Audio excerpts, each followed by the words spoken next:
What is up, everyone? Welcome back. And today we have a special video. I am joined by Tim Grimes, who is a best-selling stress management author, spiritual counselor, and coach when it comes to the law of attraction, law of assumption, manifestation, all that type of stuff. And overall, basically, his content is so powerful in my mind because I feel like a lot of people that are studying this stuff nowadays, it gets very confusing and it gets very off into the weeds with all these different things. People have, people very dogmatic in their approach, especially people that follow like Neville Goddard or whatever. And the way Tim breaks things down is so much needed, I feel like, because it simplifies things and makes them more approachable, like giving you actionable steps to kind of like get into these states and into the right mindset, which, you talk about psychology, you talk about Maxwell Maltz, you talk about all these different people and how really a lot of it is saying the same thing, even just basic self-help. And so, yeah, I'm excited for us to talk today and basically hash out all the different concepts that you talk about on your channel, honestly. Totally. Of course. Thank you for having me on. I appreciate it, Alex. And that's a better introduction than I would have given myself. I couldn't have been that concise. That's spot on. Everything you said, what I try to do, simplify is the main thing, So yeah, I'm looking forward to simplifying stuff today for folks if they want to hear about it. So. Right. Yeah. And one of the like you talk about a lot of different things, but one of the main things that I feel like is a big foundational piece for you is relaxation, right? Yes. Oh, for sure. That's, Yeah. I would say my approach towards like, I always joke, like personally, we can talk about this if you want or not. Like for me, like the law of assumption, law of attraction, any of these manifesting terms or quote unquote laws, as you alluded to when you were introducing me, I think they're just about describing basically the same thing. The underlying thing is the same. And my approach towards all that stuff is basically from a place of stress reduction, getting myself or the person I'm working with or the readers or the listeners to feel more relaxed and more at ease, and not just relax when like they're doing like a meditation or if they're into Neville, like doing sats or something like that, but feeling more inwardly relaxed or more like in flow as they go through their day and just more fulfilled, like moment to moment, So for me, my background's more like in Eastern spirituality and meditation. So like, mindfulness is like, the buzzword we always hear about. I try to incorporate, I guess you could say some of these like mindfulness ideas, and some of these other Eastern ideas like Zen and non-dual ideas with the manifesting stuff. But I always come back to the relaxation viewpoint, I guess you would say, which is not, again, that's just my approach on it. That's not like the approach you have to take, but I do think there's something there Yeah. that's pretty fundamental no matter how you're trying to utilize it in your life. Well, yeah, I would agree. I mean, years ago, actually, through studying like universal principles, like the seven hermetic principles specifically, I wrote them down on my wall, like on a piece of paper. But I had this realization as I was like studying all of the different principles that are discussed in that book, The Kabbalion. I'm not sure if you've ever read that. I know it. I've actually never You've never read it, but that you've heard never. of these Oh principles yeah, yeah, before. yeah, yeah. Of course, yeah, yeah. So the first one is mentalism, being that like the all or the universe, is the way that the book talks about it, is mental. It is like a mental projection. And what one thing that I came to realize throughout listing them and studying them, like I said, is that relaxation, I wrote the word relaxation above all of them because in my mind, like the only way that you can really begin to tap into whatever you want to call it, your higher self or your connection to God. Some people don't like the word God, your connection to the divine source energy, whatever it is. And we've all had experiences of synchronicities and strange things. And we like a lot of people that are attracted to this, myself included, you have some strange experience like that and you're like, wait a second, there's something going on here. Like we are made up of energy, and now like quantum physics is proving this as well. And it's like, in order to get those experiences, all the best ones that I've ever had have been coming through a state, whether I'm creating art, whether I am in the state of flow and having like an amazing conversation, communication, or whatever, in peak athletic performance, anything like that. is always when I'm having that inward relaxation that you talk about. So, Oh yeah, yeah. totally.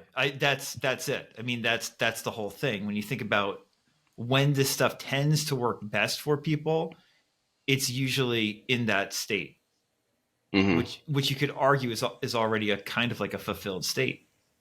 Yeah. Yeah. It's like that feeling of relief too, and Totally. satisfaction. And one thing that I talk about on my channel as well is that like, I feel like the feeling, while it may be accurate, in my mind, I feel like it confuses people because I think the word feeling, at least in the English language, has this connotation of like this kind of charged emotion. And I don't think that there's always necessarily that accompanying the feeling of relief. I think that I prefer to use the word awareness because if you're in the awareness of feeling safe, of feeling at ease, that everything's all good, then you're going to be like coming from that state where you can allow those things to happen for yourself. I think sometimes people get caught up in the word feeling and they're like, I have to feel like super ecstatic or super whatever.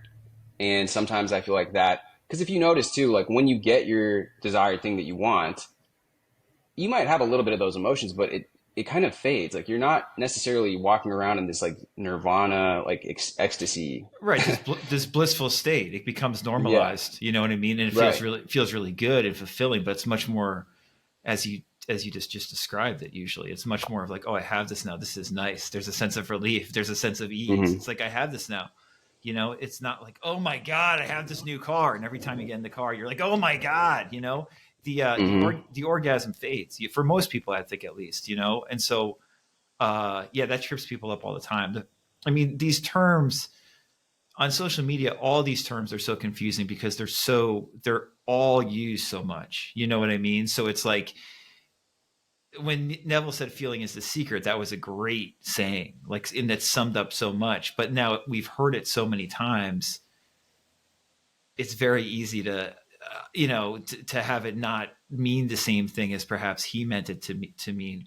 And he Yeah. certainly talked a lot about relief. It's like that's the feeling, like it again, like to give it get like the orgasm analogy. It's like once after that culmination, there's that sense of like of impotence because it's over, it's done, and it's like Hmm. um that's the relaxation thing, tying right back into that too. So yeah. Yeah. Yeah. That actually is a like that is a good analogy. Um, How do you, so like, as far as, because I know you have like different books out, specifically, you have a book that's like the Relaxation Manifesto. Do you have like specific practices that you kind of suggest people use to entering into this relaxed state? The specific practice is whatever the hell works for you.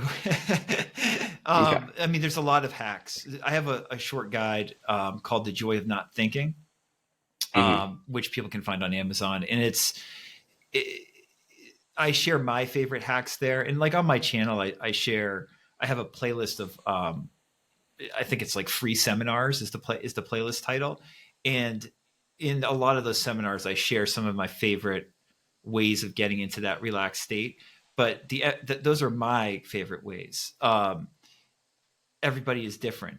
A few things I've noticed over the years is that when we use our body and we're really physically doing something out of the ordinary, meaning being very physically active, like moving around a lot or like jumping up and down and squawking like a chicken, or becoming very, very still, like something that either really hypes us up or gets us real slow, that tends to throw off our normal way of thinking and throw us into a relaxed state. So, in other words, you can be jumping around and being very, very, very active and playful, but all of a sudden, a sense of inner flow or calmness will come from that a lot of the time.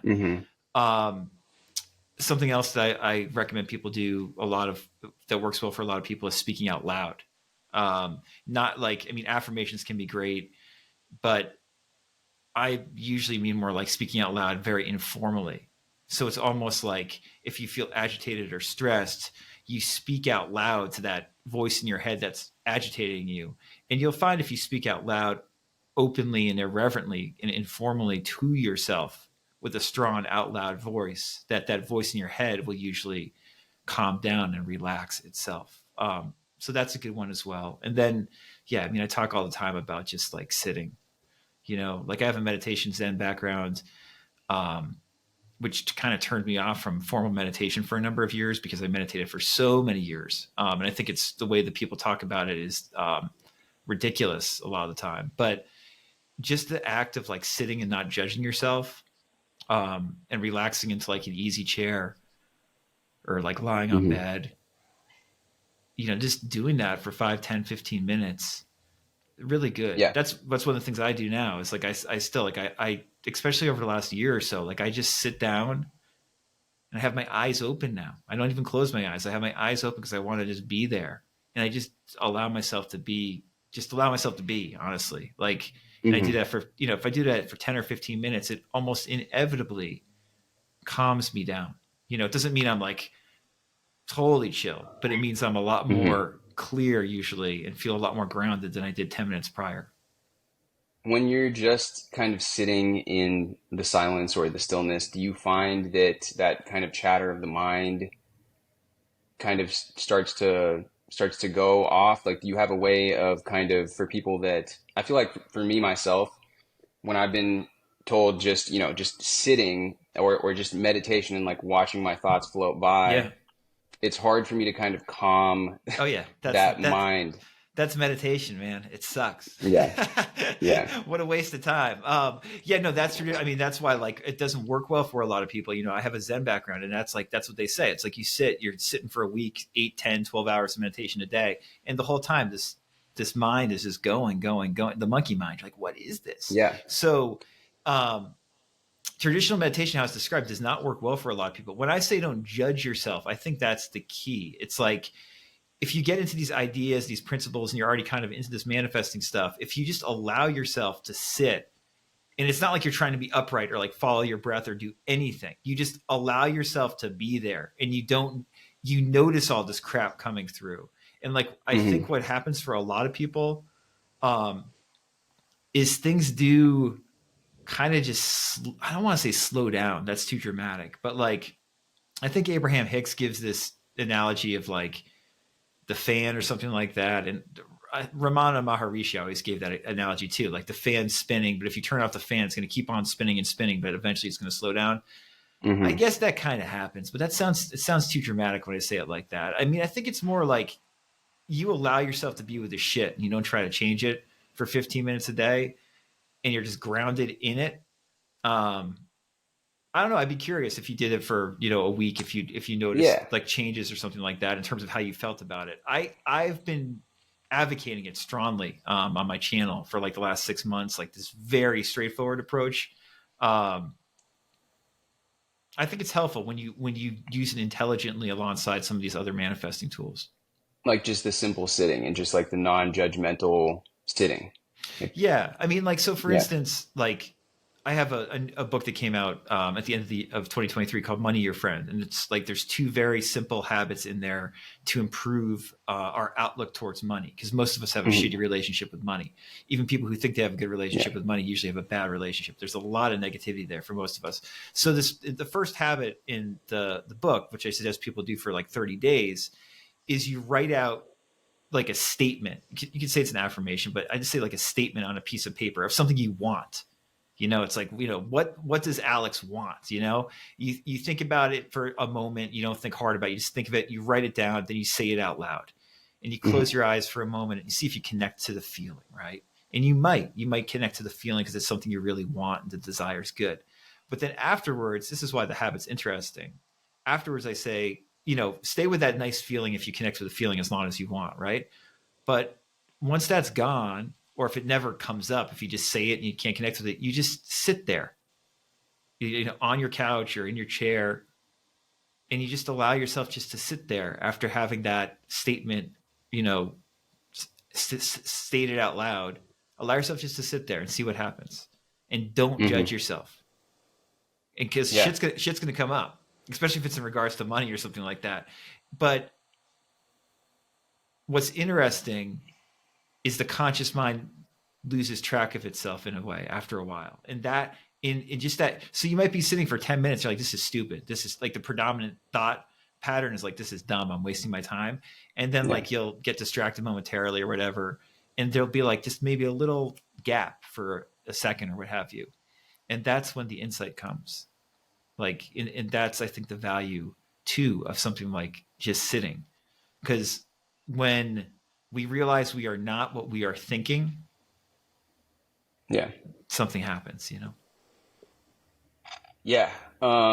Yeah. All of this, like what you're saying, like I have had like experiences. I mean, you talk about like being in the silence and then allowing, like I know that I've done this before where it's like I do get some sort of download or like burst of intuition, but it's been very hard for me to kind of do that. My girlfriend's actually good at it because when we sit down and meditate, she will often come out of these meditations and be like describing all these scenes with these different things that were symbolic, meaning this and that, and she has these different places, but she talks about her field and like the water and like all this stuff. And I have trouble kind of having those, like for me, what I do usually when I meditate is I put an intention.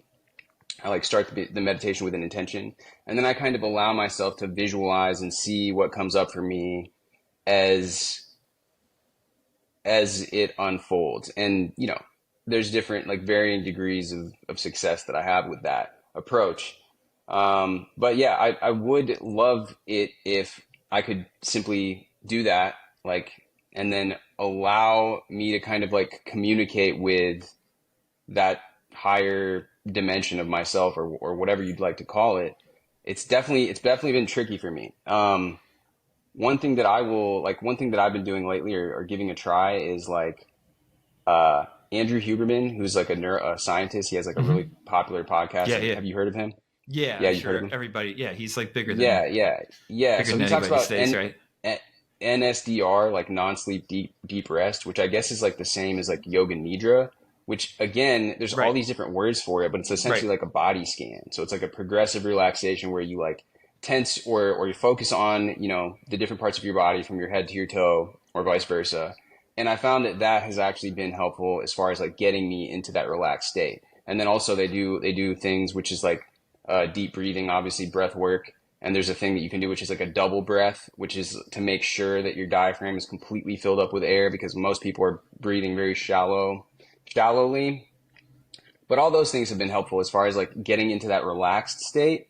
And also, I've been like, and I've always had an interest in this, but hypnosis is like very interesting to me as well because if you listen to like this hypnotic induction or whatever, that's the entire point of it. And what Neville talks about is the state akin to sleep or like the alpha level of mind, which Jose Silva talks about. In my like, it's all the same thing. It's all getting into that state of rest and that state of relaxation. And I feel like that's why hypnosis works so well. And that's why people that like Tony Robbins or people that use hypnosis in their practice are able to like get people like generate so much change for people is because they get them into this relaxed state. They become like more open to these suggestions and they really adopt those changes. Whereas like when you're in that beta level and you're not in the relaxed state that we're talking about, it's much harder for you to kind of like change your belief system or like your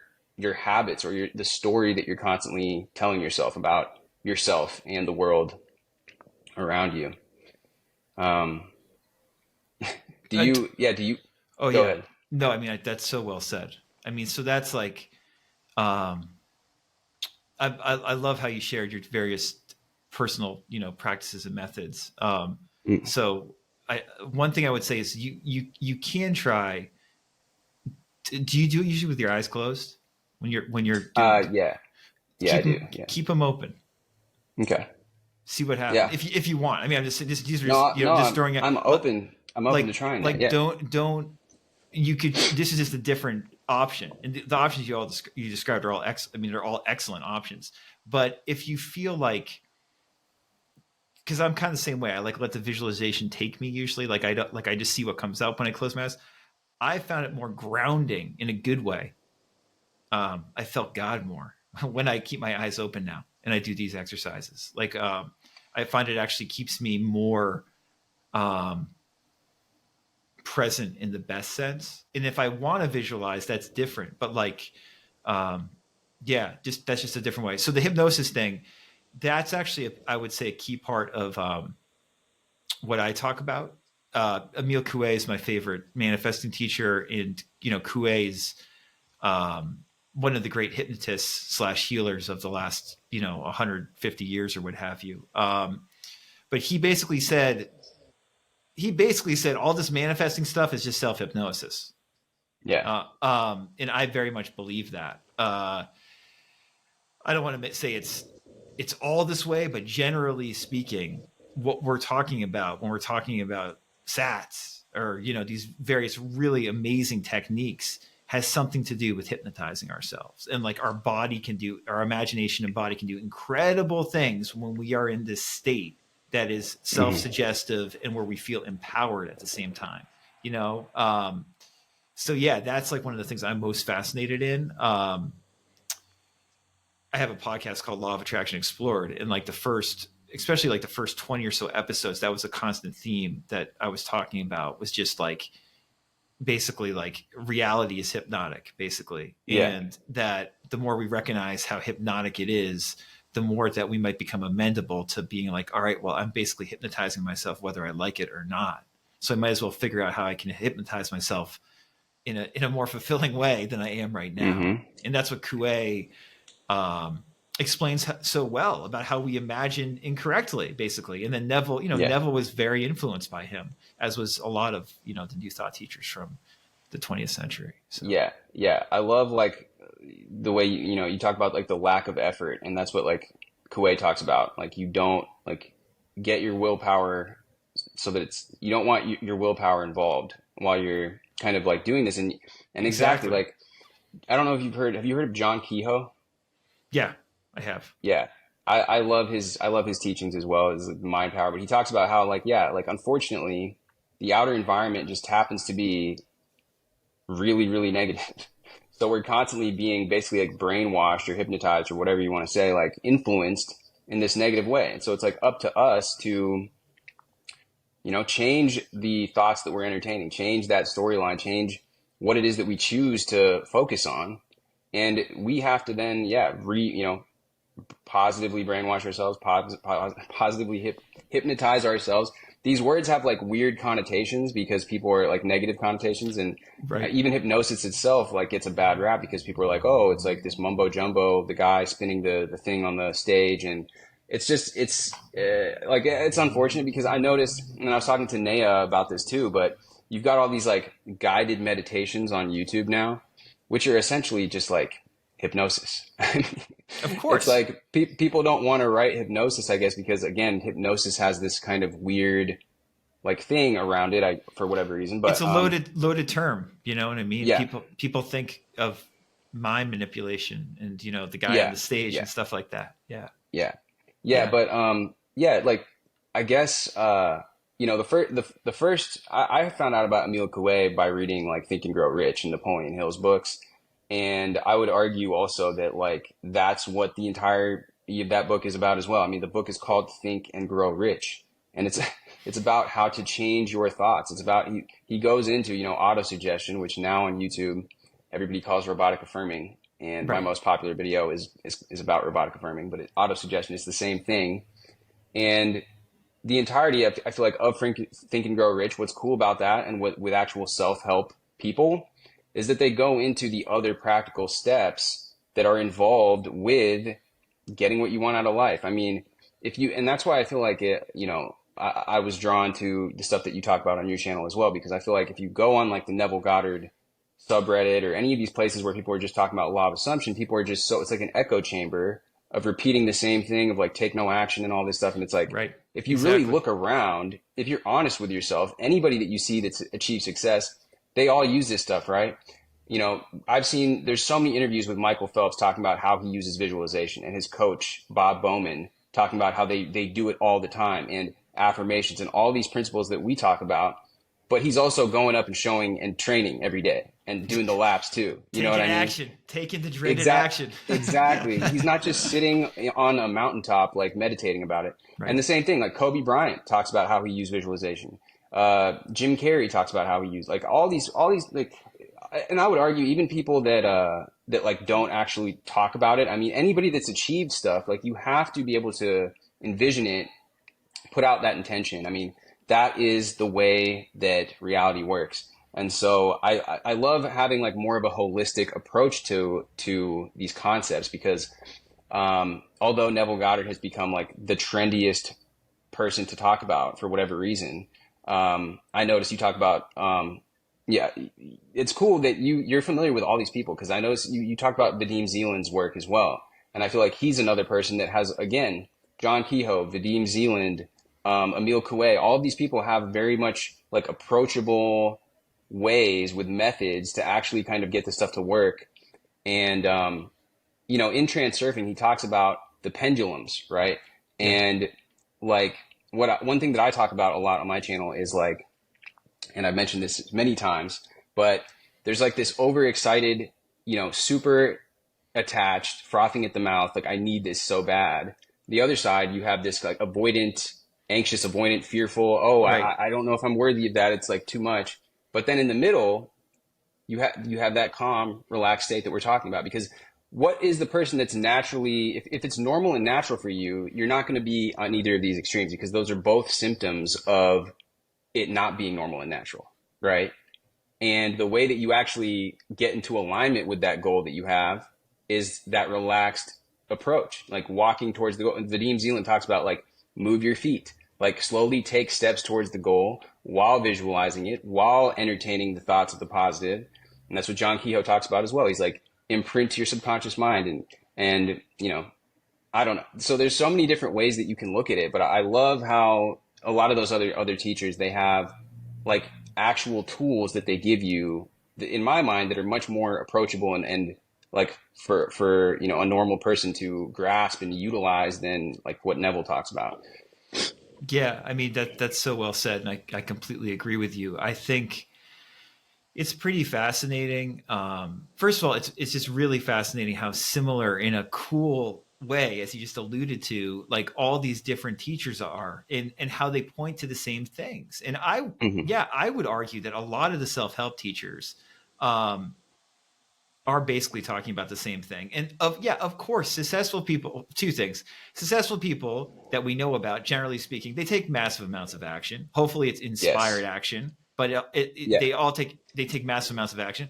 I would also argue that a lot of those people have taken a ton of uninspired action if it felt aligned. I mean, that's just the truth.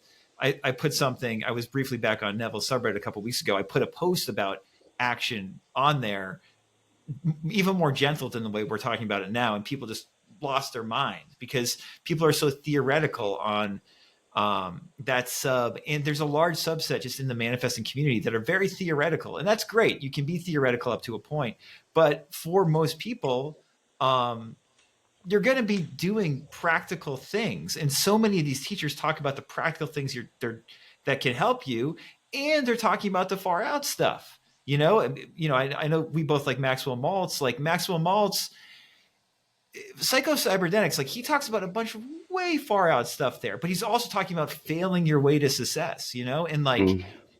what we're hearing these days on social media so much, especially in the law of assumption community, is like that just terrifies people. It's like, no, that's wrong. And it's like, what are you doing? Like, but yeah, I mean, it's so important, I think, to just have different, to know that there's different voices basically guiding you in the same way, and it makes you feel more comfortable exploring different ways of getting there, because one way is not going to work for everybody, in case that's not clear. Like it's just not,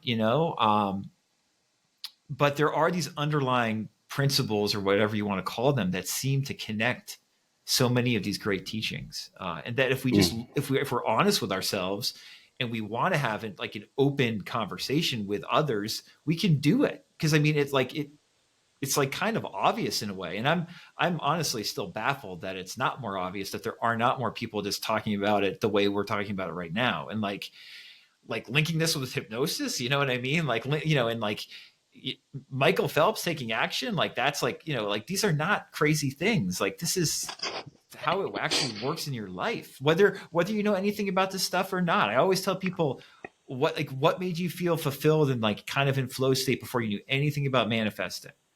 Because usually it's that stuff that's still going to work for you, not necessarily the weird cool techniques that might work for you but very well might not. So Hmm. Yeah, yeah. And I like it too because I feel like talking about it in this kind of more balanced way. Because you got on one side like people that are just super like Neville Goddard or manifestation, just totally, like you said, very theoretical. It's like the reason that I was interested in this stuff to begin with was because I wanted to improve my life. Like that's why I got into like self-help, exactly. and that's I wanted Exactly. to actually, yeah, I wanted to actually get results. And so like what's going to get you the result? Is it trying to really be dogmatic and trying to just only do one thing a certain way just because you heard Neville Goddard say that, just because he happens to be the most popular person, or do you want to listen to what some other people have to say about it too? I mean, and like you said, I mean, like I was saying earlier, anybody that you watch, like success leaves clues, and like a lot of people in self help talk about this, and there's a lot that you can benefit. I've done sales and learned the skill of sales, and so I've read books by like Zig Ziglar and some of these other guys like OGs in the self help space, um, are big on that too, and that's communication. And there's a book called the Courage to Be Disliked. It's like really popular right now, but it's based on Adlerian psychology, and I love philosophy as well because like in that book, it's kind of based on the like all one of the foundational tenets of that book is like all problems in life are actually interpersonal relationship problems. And I found that rings true for me. The only thing I can think of is like a personal health issue, but whether it's like career, your job, whether it's family, friends, romantic relationships, they're all interpersonal problems. Your ability to communicate effectively with people, and so like I think if people take this balanced approach, they learn about communicate how to communicate better with themselves, but also with other people, and just kind of like take in these tidbits from here and there, and kind of like use what works and then take the action. Because like we can talk I can talk about like there's so many different examples, but of course celebrities, everybody knows them, right? And so like I read Relentless by Tim Grover, who was the coach that coached Kobe and Michael Jordan. Jordan, yeah, right. And like they take so much action, but yes, of course he also implements visualization techniques. He also gets them to get positive self-talk going, but it's like Kobe would take more action than anybody. In fact, to like sometimes to a fault where he would like injure himself.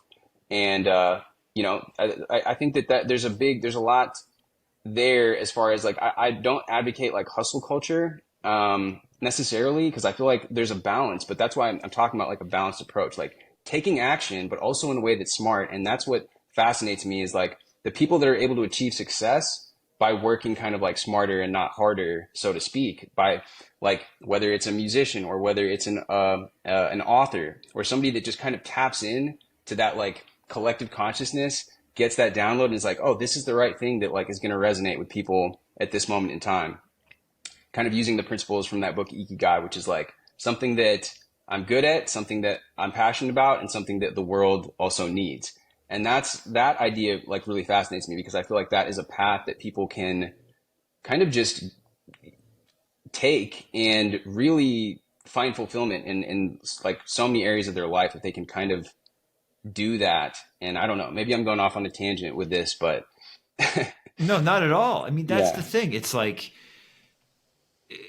I'm the same as you. Like I want this stuff to work. And and now that like, I got into this stuff and I was doing like alternative stress counseling, like that had nothing to do with law of attraction stuff. And like, I started writing and editing books about this stuff. So I wasn't coaching people in this area. But then the last, like, it's gotten more so every year, but like I'd say like the last like 5 or 6 years, like I've worked with quite a lot of people in this area. And like, pe- people want their lives to practically improve. You know what I mean? Like when people are like, "Oh, I want to know the answer to, the answer to life or the meaning of life," I say, "Well, the law of attraction space is usually a terrible place to turn for that." Like I can, point you to all these other spiritual teachers that I personally would go to before them. You know what I mean? But if I want to improve, my relationships or improve perhaps a health issue or a financial issue or my job, these manifesting teachings are freaking unbelievable. And you don't have to turn, you do not have to just sit in a room and say affirmations or visualize all day. You should live your life, but you're going to integrate, like you said, if you take little tidbits, you're going to integrate these things very interestingly into your life if you do it non-dogmatically. And so, like, I can tell people, for instance, like one of the more profound things I got from Neville was just like, I guess you would say stuff he said about mental dieting, but I never looked at Neville's advice from a mental dieting perspective, really, in the traditional sense. I never went on like a Neville mental diet. I much prefer like a Emmett Fox short 7-day mental diet than like a lifestyle mental diet. But just by reading Neville over the years and thinking about how he described reactivity and like, treating others like how I want myself treated because others are myself in some like metaphysical deep way, like just by like slowly taking tidbits of that in and letting it sit without being like, well, I have to interpret it this way, but letting it integrate slowly. I treat people very differently than I did uh a while ago. I got enough like 10 years ago, and I haven't been into his stuff, like reading, like, I edited a bunch of stuff, did a bunch of commentaries on his stuff, like all within my first probably 4 or 5 years of finding out about him. Like, but I'm not even like, I don't read him that much like now, or even think about his stuff that much, except when I speak to people because they're into him. But his teachings now are more integrated into me than they were when I was really into his, like reading him a lot and like editing that stuff back in like 2016, 2017. It's like it takes time. And all these great teachers and teachings are these success stories we read. Almost always it's like that. Yeah. It's not just like, manifest your dream life in 3 months. That doesn't, I guess it can happen, but it usually doesn't. It's usually much more like a slow, gradual process where you learn to improve your life in different ways. And you can make big Hmm. improvements quickly. Don't get me wrong. You can do that. But it's not just about that. Like this is the long, I think it should be viewed as more of a long game for most of us, unless you're like in a life or death situation, literally, which Yeah. some people are, so yeah. Yeah. No, I agree. And I feel like that is like a more sustainable approach as well, because even like certain things that I've like manifested that you could say were quick manifestations, they put me on that pendulum that we're talking about. And I get like, Yes. yes, especially like as I get older, I've been more self-aware that of like how excited I'll get about something, but then the pendulum swings back the other way, and it's Mm-hmm. almost to a fault like every single time. So it's like the more normal, whether it's an amount of money or a relationship or whatever the hell it is, the more normal and natural that I can feel about it, the less likely it's going to swing out of my Right. reality. Right.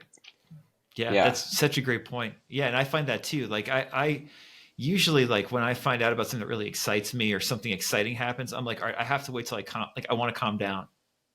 Like Hmm. I want to be sober before I actually like even view it as a good thing. You know what I mean? Yeah. So that's why, like,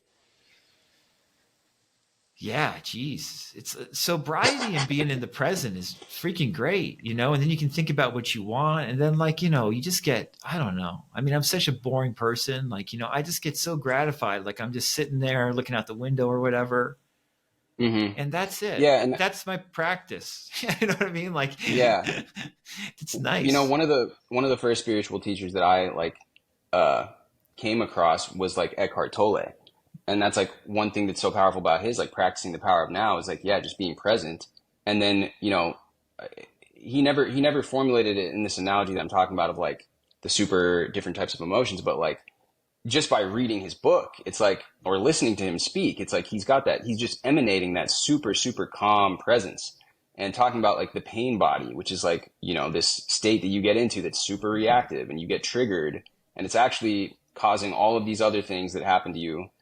It's not about the thing that triggered you, right? It's about like all the other stuff that's buried. That's why you have this like visceral, powerful reaction to certain things when it doesn't make sense. Um, but yeah, and there was something else I was going to kind of mention, but I kind of lost my train of thought. No, no problem. No, I love that. I mean, it's true. It's like it's pain body. When I first read that, I was like, what does that mean? I was like, that's too esoteric. But like the longer I've been into this stuff, um, the more I feel that emphasis on Hmm. feel, and that's like what we're going through. Like I've gotten really into internal family systems, like parts work the last couple of years. I don't know if you've heard of that. But it's I just, have heard of it, but yeah, yeah, I haven't it's, actually. Yeah, I'd love to hear more about it. I mean, I'm not like, a certified IFS therapist or anything like that, but it's very popular now. Richard Schwartz is the founder. And, basically it's just saying that all these emotions and basically these parts of us that we have that we are scared of or that, we feel ashamed about, they're trying to tell us something like that in a way might be the pain body. Right. So like Hmm. but if we learn, and this might be a little bit different than like what Eckhart says, but like, if we learn to feel into them and learn about these parts, we realize that none of them are bad. Schwartz's big thing is there are no bad parts. So this stuff viscerally affects us. It's not just like mental. It's like it's like pain, but it's like we have to deal with it because it's here, right? So this is like more of like a somatic approach to like living your life than just like thinking of a solution or like even like visualizing a solution often inadvertently becomes too mental, when really I Hmm. think the way Neville described it is like it's supposed to be this whole body thing. And so like we have to get Yeah. the body on board. And so there's a lot of stuff that I would have been uncomfortable or wary to look at like a few years ago that now I'm much more happy to look at, when I feel scared or like when I wake up in the middle of the night and like my heart's beating or whatever, like, and I'm like, and like I might even be terrified, I used to be like, that's bullshit. Like this is da da da.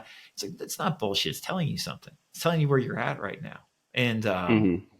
it's interesting. So yeah, IFS is a really interesting complement to a lot of these manifesting ideas. I talk about it a fair amount on my channel, um, and yeah, I recommend it as something to explore if people are interested.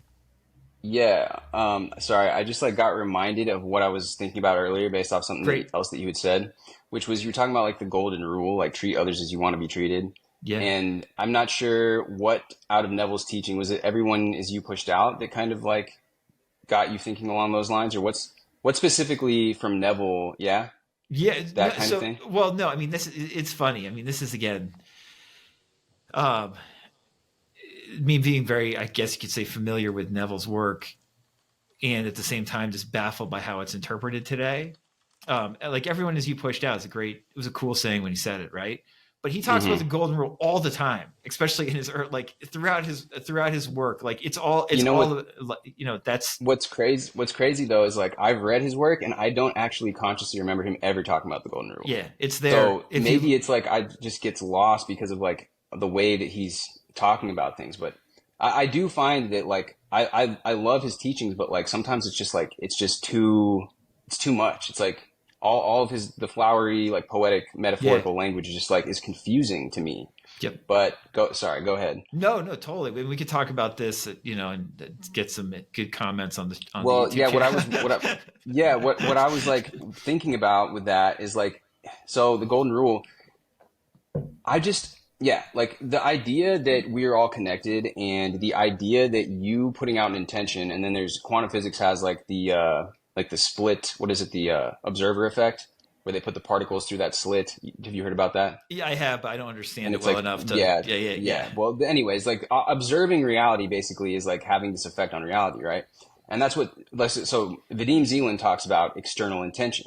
And so if you are like observing something, and he has this other book, Tufti the Priestess, where he kind of gives you like instructions on how to do this while you're like walking around, almost like putting an overlay on reality of like the way that you want to see it. And there's various different things. Like somebody commented one time on one of my videos about how he was driving in his like old truck, but he would drive it at night. And because it was dark and night, like he couldn't see things that well, it was like very easy for him to like overlay him being in like a brand new truck. And like this, I guess that practice helped him like manifest this new truck.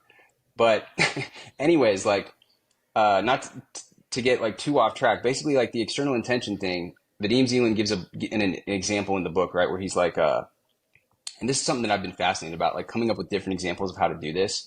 but he's like, you go to an island that's like occupied by this tribe, and they're like this violent tribe. You go there, you can either be like, oh, like, like submit to them and be like, I will, like, and then they're gonna kill you, or you can just walk up so confidently, like put your staff in the ground or whatever, and proclaim that you're gonna be their leader, and then they'll just like believe you or something. Because I mean, I'm kind of like butchering the example, but it's an example that he gives that's where he tries to clarify external intention. And then in lucid dreaming, that's another way that you kind of develop this ability, or this like being in touch with this kind of, it, like I said, like composing reality almost, where you're just like, you're kind of just putting and seeing what it is that you want out of a situation. And Michael Phelps would do this too, because he would like visualize like the exact things that he would do in situations that were good. He would visualize it in situations that weren't like good, like when it came to like him, doing the flip in the lap or whatever Right.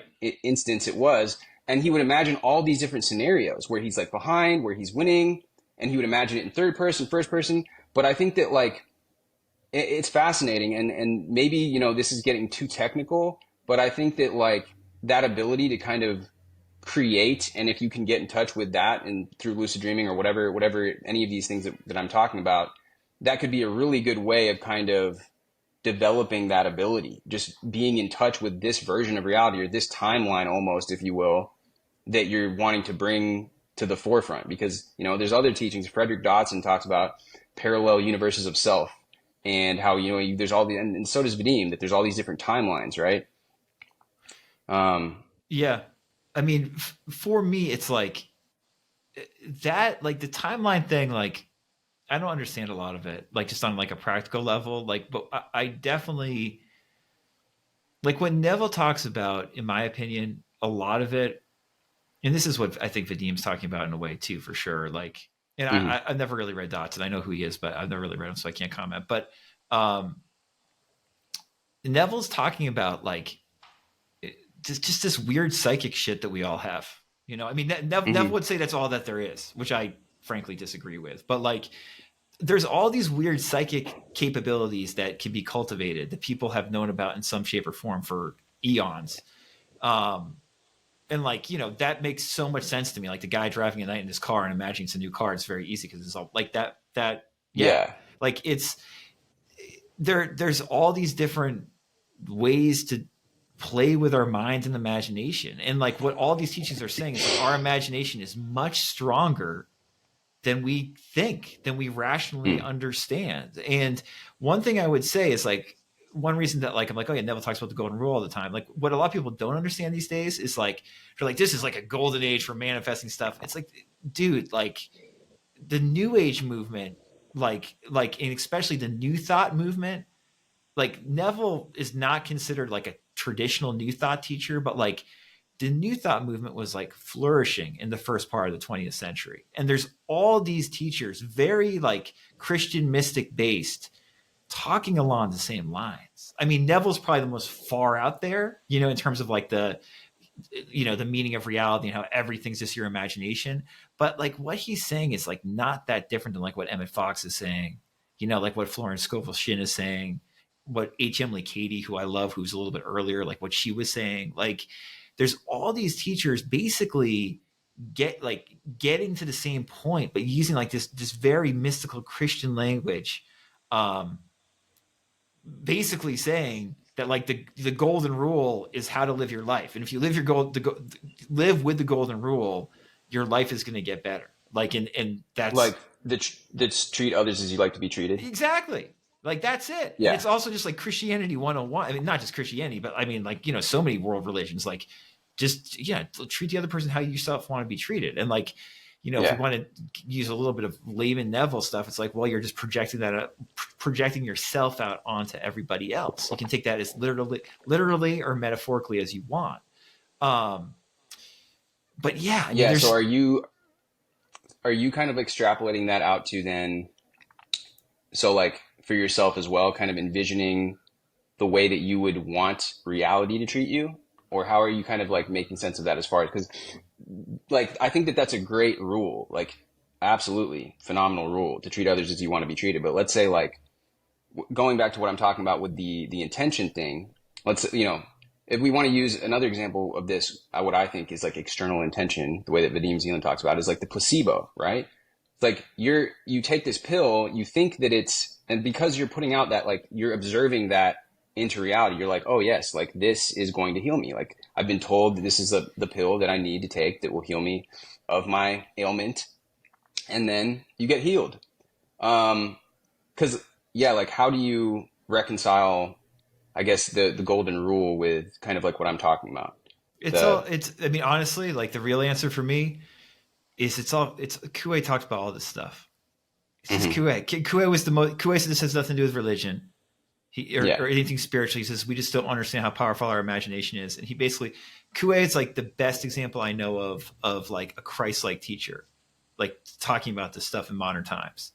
People, Hmm. thousands of people came to him every year, and like a large percentage of them walked away healed Yeah. from incurable ailments. And he said, this is not a miracle. He goes, this is just your mind at work. Yeah. And he's like, if you treat someone well, they treat you well. Like, and like, so Kuei talks about this stuff in this very plain way, and I don't have to get esoteric about it. I know in my own Yeah. life, before I knew anything about this stuff, it just felt better, back to the feeling thing, to treat people well. And any Hmm. like deep spiritual insights I've had all point to that too. Again, I say deep spiritual insights, like not necessarily having anything to do with manifesting or anything. You know what I'm saying? Like, Hmm. you just read the Bible and you don't read it from like a metaphysical standpoint. Like all there, it's like this stuff's like a reoccurring theme. Like, why wouldn't I treat somebody well? Like that's like what, like, if I get on a bus, if I'm sitting on a bus and an old lady gets on the bus, I'm gonna give her my seat. Like, why wouldn't I do that? You know what I Yeah. mean? Like what, Yeah. like it's I think people overcomplicate a lot of this stuff where it's like, just be a good person, and not like in Hmm. this theoretic, like, so I mean, that's like, I know I'm kind of going off on a tangent here, but like that's kind of how I look at, like, I don't look at it as like um all that theoretical in terms of self-creation stuff. you know for me personally, my approach generally when it comes to manifesting things, like, I don't like putting pressure on myself. I'm all about, I wrote manifestation through relaxation. Like, Yeah. if I'm thinking about something too much, visualizing about it too much, I'm inadvertently likely to put pressure on myself. A lot of people are not like that, but a lot of people are. So I always Hmm. go general with the feeling. And the feeling is that God is good. Everything is, they like to say everything is working in my favor, but it's more just that feeling of like, God is good. Like, I'm already fulfilled Hmm. now.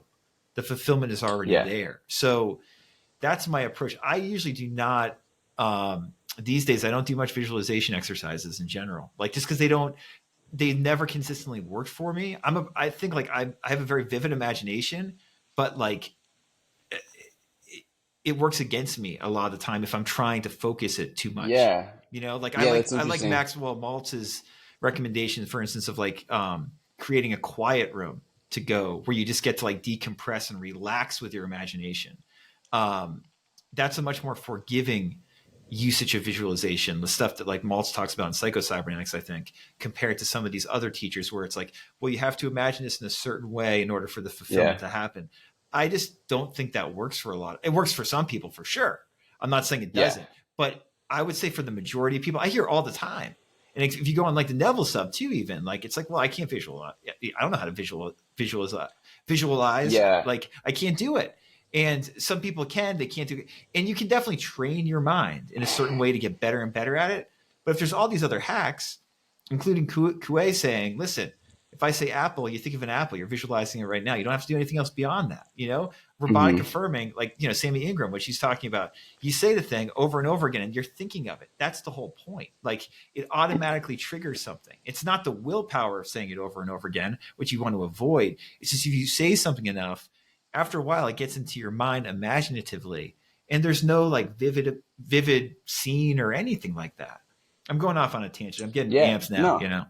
No, no, like that's all, like that makes sense because it is a more general approach, and it's because what you're saying essentially is like, yeah, when you get too specific, and this happens for me, I think this happens for a lot of people. If you get too specific and that goes in the direction of being like dogmatic, where you're like, oh, like I need to do it this way, And then even if that way would work, it's creating that pressure that you kind of feel where Yeah. you're like, oh, I have to do it like this. The The pendulum, thing, man. It's like back to yeah, Beam, you know, like it.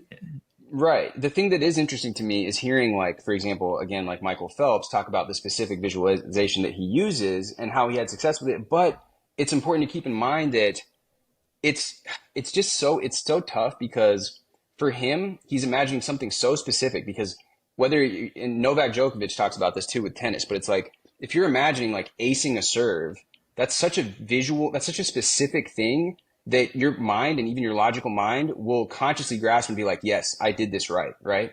But if you're trying to imagine like success in your business or a successful harmonious relationship, it's so much more of a complex, Yeah. vague Mm-hmm. thing Right. that getting into those very specific visualization techniques, I could see like what you're saying, that it could actually maybe be more detrimental than good. Being like, oh, I need to imagine this specific scene with my specific person with like this amount of money in my bank account or Right. whatever, right? And it's just like it's not as tactile of a thing as like in athletic performance, for example.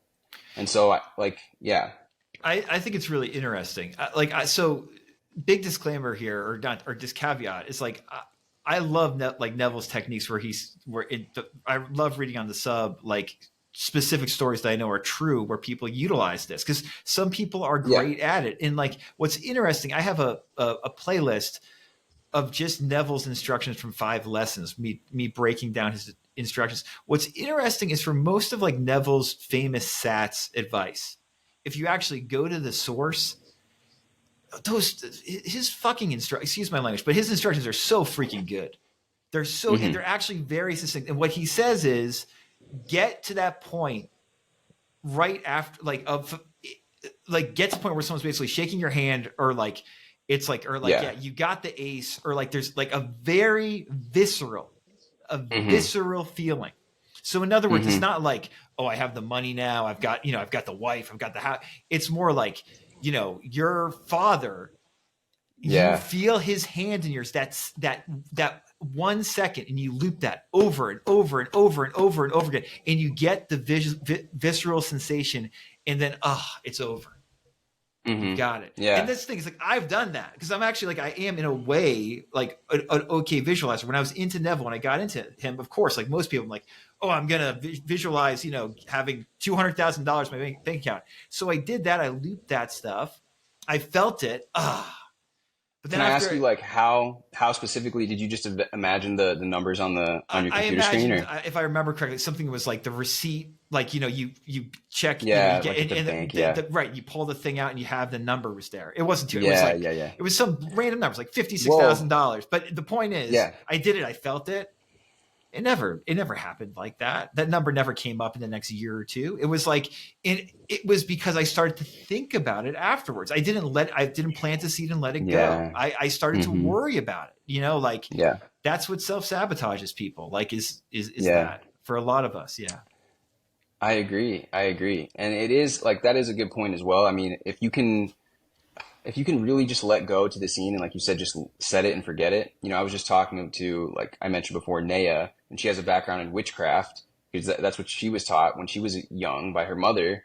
And at the end, when they're done doing whatever they're casting, they're just like, and it is done, and they forget about it. Yeah. And it's just so interesting that like again, going back to this, like it's all the same type of stuff. Like whatever you kind of learned when it comes to intention, energy, and all that, it's the same thing applies all the time. You got to get rid of that attachment to it. You got to like be just, yeah, like, okay, and have that feeling of relief, let go of it, still like think about it positively maybe, but, or not be in that state of worry and concern and lack really essentially, because then you're vibrating, if you want to get like quantum physics on it, at that vibration that's out of alignment with like your desire. Um, but yeah, that is very powerful. And I noticed like, Sammy Ingram talks about this too, where she's like, she'll imagine like telling her friend the story because like that is one thing.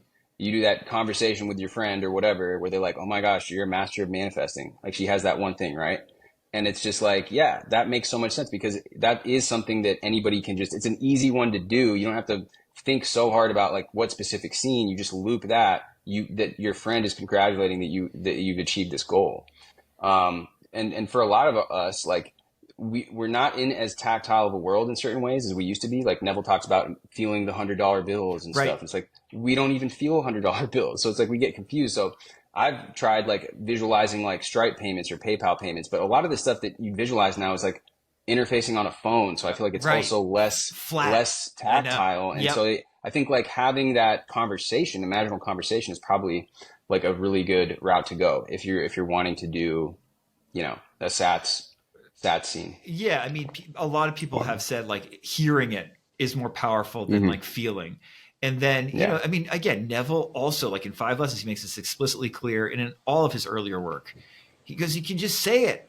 He says you can just Hmm. like the whole thing of like, isn't it wonderful? Isn't it wonderful? It's not Neville affirmations is very different to like what Coué talks about, or not that different to Coué, but like what Sammy talks about, where you just say it over and over again.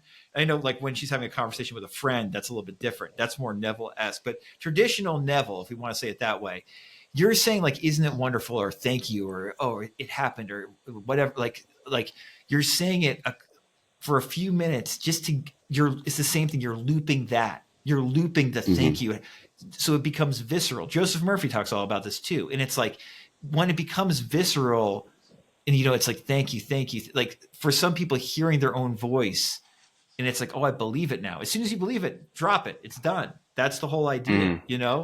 And for a lot of us, it's like we have to do it over and over again, night after night. Not because you have to remind ourselves, but it's because we unconvince ourselves it's done during the day, and so we have to convince ourselves at night before we go to bed, and then keep on doing this. But Neville Hmm. said ideally you just do it once and that's it. Like and Yeah. it's and his advice changed a little bit over the years. Like traditionally we still think like you do it many weeks or whatever, or you don't have to, but like people, the Law and the Promise, for instance, there's all those great stories in that book about people doing imaginal acts for a few days to a few months, like in order for their unbelievable manifestation to happen.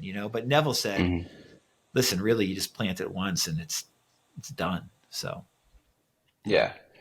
Yeah. I mean, there's just so many different ways that you can go about it. Ultimately, you have to do what resonates with you because, one thing about the "Isn't it wonderful" thing is like that's not really the way I would speak to myself. So No, like, you know, he's a guy from Barbados, like Yankee, that, yeah, of course, it's absurd, and people get into that. It's yeah. like freaking Hmm. everybody is you pushed out. I mean that's a cool saying, but like this isn't about cool. So you got to actually feel it, and that's like Hmm. yeah, Yeah. for a lot of people it's like swearing or something, or like Yeah. it's Yeah. yeah, No, that's what's yeah. real. And again, this is one way. I mean, thank you for keeping on saying that, because it's like I think for most people it's much better just to just be like, I'm going to get this thing. My mindset is that I'm Mm. going to get it. I'm if I, you don't have to necessarily be visual, but like I'm thinking about it in a positive way, like it's already mine inwardly and it will inevitably be mine externally. It's going to happen. Anyone who says Hmm. that like you can't say going to or whatever, like I totally disagree with that. I mean, you could say whatever anything that gives you the sense of expectancy and that feels good works, right? And like for most Yeah. people who know nothing about this, who are super successful, it's not like they're living in the end. It's like no, I'm going to get this. I'm going to get it. I'm going to get it. Like, Yeah. and it might not even be that. I mean, like Matt Fury, a guy I really like, who's a modern teacher, like the head of the Psycho Cybernetics Foundation. He always says like you see these like athletes after they get interviewed and they're like, I can't believe it actually happened. They can't Hmm. believe it like intellectually, but they were doing all these visualization exercises or whatever, like in their mind. So it's like this idea, this rational part of your mind can be like, I'm going to get it if it feels good. It doesn't mean it's not going to happen, guys. Like it's fine. Hmm. Like that's how Yeah. normal like goal setting and then goal achievement happens. It doesn't have to be this present tense or like Yeah. I'm because that doesn't work. Exactly. Exactly. And I think that that actually gets people tripped up sometimes is like when Neville says walk, you have to be walking around throughout your day, like living in the Right. wish fulfilled. I mean, because it's like, dude, like my logical mind is like resisting that. So it's Frankly, like, yeah, Neville was very you vague know, about that. I mean, he honestly like yeah. So like, but what you're saying is like, it's so true. I mean, yeah, people are like, yeah, I'm going to do this. They're putting out that positive expectancy. What I would argue, like he really meant, I mean, at least this is what would work for me or what has worked for me is like, yeah, you feel it real in the moment that you're doing the visualization, you're doing that feeling of relief. Like, what would it be like if I actually had this? It feels like relief. It feels like I'm finally like, okay. because like for whatever reason we feel this lack, right? Where we're like not okay. We're like, I'm not safe. Like I'm not, things aren't right. And it's like, oh no, like I can give that feeling to myself. Like I can, this is how I Exactly. would feel if I had the thing. Like, yes, like finally, whatever it is that you want to say there, or even, yeah, like, fuck yeah, like whatever like language works for you and resonates with you. But then it's just like, okay, like go about your day and actually like put in the work to get there. Because if you're just constantly telling yourself, but you're having this mental argument with yourself, well, it's not, I don't actually see it in my reality, but I'm supposed to Right. like live like it does. It's just like creating problems for yourself. And so, yeah, I agree with that completely. We are like getting like over the hour mark here. I don't know if you have somewhere to go or somewhere to be. I'd be down to talk for a couple more minutes, but It's if all you on the got somewhere to mind. go, No, I've got a couple more minutes. That'll be perfect. And then I've got to get okay. dinner for the Yeah. kiddos. Yeah. Yeah, no, absolutely. One thing that you mentioned earlier was just like, obviously like the golden rule and stuff. And another thing that makes me think of too, and like being physical, being in your body and all that is just like just working out. Like Yeah. working out makes me feel good. I mean, when I'm physically active and stuff, and if I wanted to like treat the world or like how I'd like to be treated, treat my body as I like to be treated, I'd like to do the right thing that's going to make me feel good. And so I like to eat, well. I like to like eat pretty like fairly clean and like work out because honestly like moving like heavy weights around, pushing heavy weights around for me is like therapeutic. And I actually notice when there's been like a long spurt, like lately I haven't been to the gym and I feel like I have this more like tense energy kind of that's like in my body. They talk about like I've heard people talk about how like the reason that animals will like just shake themselves is to get rid of that like tense pent up energy. Yep. And Totally. so like for me, like working out is like an extremely helpful kind of tool to just get in that better feeling state. Because I think that we're designed, like all of our ancestors were like living, like scrounging around, surviving, hunting, gathering. We were meant to like move in our physical bodies, and I think that's one thing that like obviously in modern day society, we're sitting at our computers or our desks, we're in the car all day, and getting back, I think that helps us to get back and like develop that mind body connection also. Um, Completely agree. and yeah, yeah. So Uh, again, that goes back to like, yeah, just, keeping an open mind to like in all ways, just being like showing up as that version of yourself that does the right thing for you. Like treat your body like a temple where like eat things that are going to make you feel good and not bad, not so much processed food, not so much garbage, because you'll notice too, like when I start eating stuff like that, now that I, cleaned up and I've actually been like this for a while now, but I eat that stuff and I feel like mental brain fog. Like I feel like I'm so much less capable of thought, of action, like proper, in a right, good way. And I'll entertain more toxic thoughts too. I feel like personally. yeah. I mean, again, it just seems in a way like common sense. Like the golden rule is common sense, and like using, Hmm. I guess the word like Kuwait like to use moderation. He said Hmm. you use moderation, and he said, uh, what you want will happen if you believe it's possible, as long as it's natural. And that's something that some online communities would find very contentious. But I think his larger point, because he was so practical a teacher, was that like if you do the right thing and you're treating yourself well, it's like you say, like you're gonna exercise, you're gonna physically move your body, and you're going to eat decently. That doesn't mean you have to, I don't want to get into a diet discussion here, like, because everyone Yeah. has their own Yeah. opinions, but you know, you're not going to be eating crap all day Yeah. if you're taking care of your body. You're not going to not move your body at all. You know what I mean? Like, Hmm. um, one of the other real benefits for me of this stuff has been like, like I just have more energy than I used to. Like, and I think a lot Hmm. of that is just because I believe I have more energy. Like I've hypnotized to think I have more myself to think I have more energy, and little subtle things like that, like they make a huge difference in our lives. This doesn't have to be like this huge like, I'm going to manifest a certain amount of money or a certain big thing through visualization within a certain amount of time. It can be like, no, I just feel more energetic as I go through the day, and like I don't have as many lags energetically, and I'm more capable of doing stuff that would bother me before. I mean, like I've got to get up with, my 1.5 year old, you know, a lot, like early in the morning. And like when I was in my 20s, I could have done that probably more easily, you could say biologically, perhaps, right? But psychologically, no way. Like now Hmm. I'm able to do it. Like, cause I believe I Hmm. can do it, you know? I hadn't Yeah. convinced myself that it was that doable back then. And again, that's, just for people listening who don't know Emil Coué, like I really suggest checking out his stuff because he makes this um, a really provocative point about just practically treating yourself well, doing what's natural, and your Hmm. imagination will really help you out if you do that. Yeah. Yeah, I agree. I mean, and I should check out more of his work as well. I mean, I've heard you talk about him. I've read like little expert excerpts of his, and like I said, mainly I know him through reading Think and Grow Rich, but I think it would be like worthwhile to check his stuff out for sure. Yeah, I love him. Um, He's great. yeah. Well, thank you so much for being on the channel today. I really enjoyed the conversation that we had. We covered a lot of different topics, and I hope that people got a lot out of this because I think it's an important discussion to have. Like being open to different ideas, not taking such a dogmatic approach. That fundamental thing of relaxation that we talk about, and the golden rule, and kind of like all these different fundamentals are something that I think people could get a lot of benefit from.